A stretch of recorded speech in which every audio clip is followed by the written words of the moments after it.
नमस्कार, मैं हूं प्रवीण गौतम। कभी सम्मान पर सियासत होती है, कभी अपमान पर सियासत होती है। असल मुद्दे पीछे छूट जाते हैं जब पार्टियों के दफ्तर में लाठी युद्ध वाले घमासान पर सियासत होती है। क्या बिहार चुनाव की स्क्रिप्ट लिख दी गई है? वोट चोरी वर्सेस पीएम मोदी की मां का अपमान। जिस तरह बीजेपी कार्यकर्ताओं ने कांग्रेस के दफ्तर में घुसकर लाठी युद्ध किया है, उसके बाद सियासत गर्म हो गई है। राहुल गांधी का जवाब भी सामने आया है। राहुल गांधी ने कांग्रेस दफ्तर में तोड़फोड़ को लेकर क्या कहा, आगे पूरी कहानी आपको बताएंगे। कांग्रेस की तरफ से क्या आरोप लगाया जा रहा है, पहले बात करते हैं बीजेपी की तरफ से जो आरोप लगाया गया उसके बारे में। जो पीएम मोदी को मां की गाली दी गई उसके बारे में। उस व्यक्ति को गिरफ्तार कर लिया गया है, उसका नाम है मोहम्मद रिजवी। मोहम्मद रिजवी एक पिकअप ड्राइवर है जिसने नारा लगाया था, जिसने पीएम मोदी को गंदी गाली दी थी और उस पर कार्रवाई बनती थी। बिहार पुलिस ने उसे गिरफ्तार कर लिया है, लेकिन उसके बावजूद राहुल गांधी और तेजस्वी यादव से माफी की मांग की जा रही है, उन पर कार्रवाई की मांग की जा रही है। क्या यह मांग जायज है? दोस्तों, दरभंगा में जो कार्यक्रम हुआ था जिसमें पीएम मोदी के खिलाफ गंदे नारे लगाए गए, गाली दी गई, जिस वक्त ये पूरी घटना हुई, हकीकत यह है कि राहुल गांधी और बाकी बड़े नेता वहां से निकल चुके थे। वहां पर जनसभा करके आगे बढ़ चुके थे बड़े नेता। तो राहुल गांधी आखिरकार माफी क्यों मांगे? कांग्रेस ये सवाल उठा रही है कि राहुल गांधी की इसमें क्या गलती है। एक पिकअप ड्राइवर आता है, गंदी गाली वाला नारा लगाता है, तो उसमें राहुल गांधी का आखिरकार क्या कसूर है? कल को अगर कोई बीजेपी कार्यकर्ता इस तरह का नारा लगा देगा, इस तरह की गाली दे देगा, तो क्या पीएम मोदी माफी मांगेंगे? कांग्रेस की तरफ से ये तर्क दिए जा रहे हैं और इस तर्क में थोड़ा दम भी नजर आता है। जिस व्यक्ति ने गाली दी उसे गिरफ्तार कर लिया गया है। उसके बाद क्या मंत्रियों को, बीजेपी कार्यकर्ताओं को दूसरी पार्टी के मुख्यालय पर जाकर इस तरह दादागिरी करनी चाहिए? ये सवाल कांग्रेस ने उठाए हैं। क्या रिएक्शन सामने आए हैं, राहुल ने भी क्या कहा, वो भी आपको बताएंगे। पहले बात करते हैं कि पवन खेड़ा ने इस पूरे मुद्दे पर क्या कहा। पवन खेड़ा ने गिरफ्तारी के बाद क्या कहा, किसने की टिप्पणी? इन्हीं के एजेंट घूमते रहते हैं, बदमाशी करते रहते हैं और फिर यही लोग इसे मुद्दा बनाते हैं। ये बौखलाए हुए हैं हमारी इस यात्रा से, इनकी चोरी पकड़ी गई है इसीलिए बौखलाए हुए हैं। कौन है जो गिरफ्तार हुआ है, किसका आदमी है, किसने करवाया है, उससे पता लगाइए। क्या बदतमीजी कर रखी है, क्या गुंडागर्दी कर रखी है। सदाकत आश्रम कांग्रेस ऑफिस में जनता सब देख रही है, पूरा देश देख रहा है भारतीय जनता पार्टी की गुंडागर्दी, और ये गुंडागर्दी ज्यादा चलेगी नहीं। तो पवन खेड़ा एक तरह से आरोप लगाते हैं कि जानबूझकर ऐसे कांड कराए जाते हैं, फिर उसे मुद्दा बनाया जाता है, मीडिया उसे हवा देती है और असल मुद्दों से ध्यान भटकाया जाता है। वोट चोरी से ध्यान भटकाने का आरोप लगा रहे हैं पवन खेड़ा। इसके आगे कांग्रेस महासचिव और सांसद केसी वेणुगोपाल ने लंबा चौड़ा पोस्ट करते हुए क्या कहा, हमारी वोटर अधिकार यात्रा की बढ़ती लोकप्रियता और उनके खिलाफ बढ़ते जन समर्थन से बौखलाकर भाजपा ने एक बार फिर हमें डराने धमकाने के लिए अपने गुंडों को आगे किया है।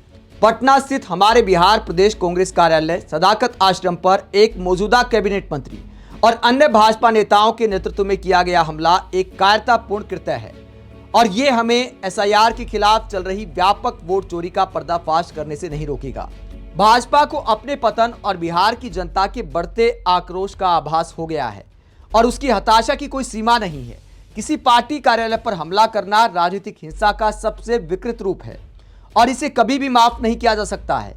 लोकतंत्र में ऐसी हिंसा के लिए कोई जगह नहीं है और भाजपा द्वारा इस पैमाने पर की गई बर्बरता उसके असली चरित्र को उजागर करती है।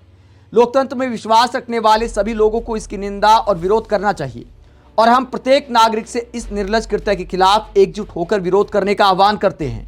बिहार पुलिस को इस अपराध के दोषियों के खिलाफ सख्त कार्रवाई करनी चाहिए तथा इस गुंडागर्दी का नेतृत्व करने वाले मंत्रियों और नेताओं को गिरफ्तार करना चाहिए। तो केसी वेणुगोपाल मंत्रियों और नेताओं की गिरफ्तारी की मांग कर रहे हैं, जिनकी लीडरशिप में बीजेपी कार्यकर्ता कांग्रेस दफ्तर पहुंचे। वही बीजेपी वालों का आरोप है कि अंदर से पत्थरबाजी की गई, उसके बाद हमें एक्शन लेना पड़ा। लेकिन दोस्तों, वीडियो इस बात को प्रमाणित करते हैं कि जबरदस्ती कांग्रेस दफ्तर का गेट खोला गया, पुलिस वहां मौजूद थी, कुछ पुलिस वाले थे, उन्होंने समझाने की कोशिश की, लेकिन बीजेपी कार्यकर्ता नहीं माने और मंत्री और बीजेपी के बड़े नेता जब मौजूद थे तो कांग्रेस सवाल उठा रही है कि इनकी गिरफ्तारी आखिरकार कब होगी। वहीं बीजेपी वाले राहुल गांधी और तेजस्वी यादव पर मोर्चा खोले हुए हैं। मीडिया को भी बहाना मिल गया है। पीएम मोदी के अपमान का जब मुद्दा उठता है तो मीडिया का खून भी उबाल मारता है। वो अलग बात है कि आए दिन सोनिया गांधी, राहुल गांधी का अपमान होता रहता है, लेकिन पीएम मोदी का जहां अपमान होता है वहां बड़ा मुद्दा बना दिया जाता है। अब भी ऐसा ही हो रहा है। देश के गृह मंत्री अमित शाह ने क्या कहा इस पूरे मामले पर सुनिए।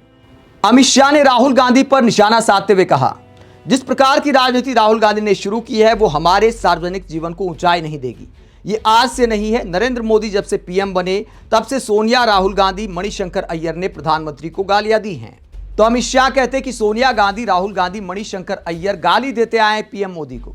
मणिशंकर अय्यर ने गलत शब्द का इस्तेमाल किया था, उन पर पार्टी ने एक्शन लिया था, कांग्रेस से निकाल दिया गया था।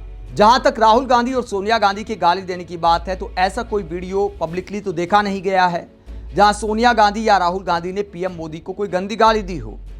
राजनीति में आरोप प्रत्यारोप होते रहते हैं, भ्रष्टाचार आदि को लेकर आरोप लगाए जाते रहे हैं। अंदाज पर सवाल उठा सकते हैं कि राहुल गांधी इस अंदाज में देश के पीएम को संबोधित करते, उस पर बीजेपी नेताओं की शिकायत जायज हो सकती है, लेकिन गाली शब्द का इस्तेमाल करना उसके लिए मुझे लगता है कि थोड़ा ज्यादा हो जाता है। अगर कोई देश के प्रधानमंत्री को गाली देता है तो उसके खिलाफ कानूनी कार्रवाई भी बनती है, लेकिन क्या पार्टी कार्यकर्ताओं को दूसरी पार्टी के दफ्तर में जाकर तोड़फोड़ करनी चाहिए? जबकि राहुल गांधी या तेजस्वी यादव का इस पूरी घटना से कोई लेना देना नहीं था, कांग्रेस के बड़े नेताओं का कोई लेना देना नहीं था। जिस कांग्रेस नेता ने वो जनसभा कराई थी उन्होंने भी माफी मांग ली थी कि मैं वहां से निकल गया था, फिर भी अगर किसी व्यक्ति ने वहां पर देश के प्रधानमंत्री को गाली दी है तो मैं माफी मांगता हूं। तो इस तरह के रिएक्शन के बाद क्या इतना हंगामा बरपाना चाहिए?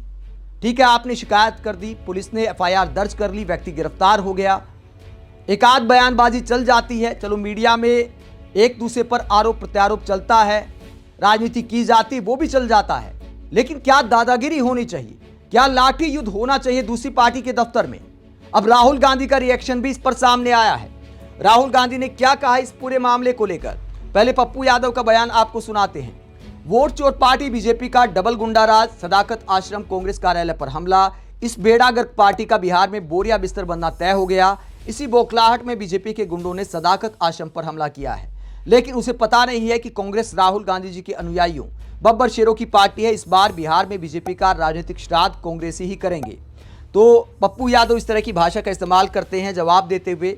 वही राहुल गांधी क्या कहते हैं, सत्य और अहिंसा के आगे असत्य और हिंसा टिक ही नहीं सकते, मारो और तोड़ो, जितना मारना तोड़ना है, हम सत्य और संविधान की रक्षा करते रहेंगे, सत्यमेव जयते।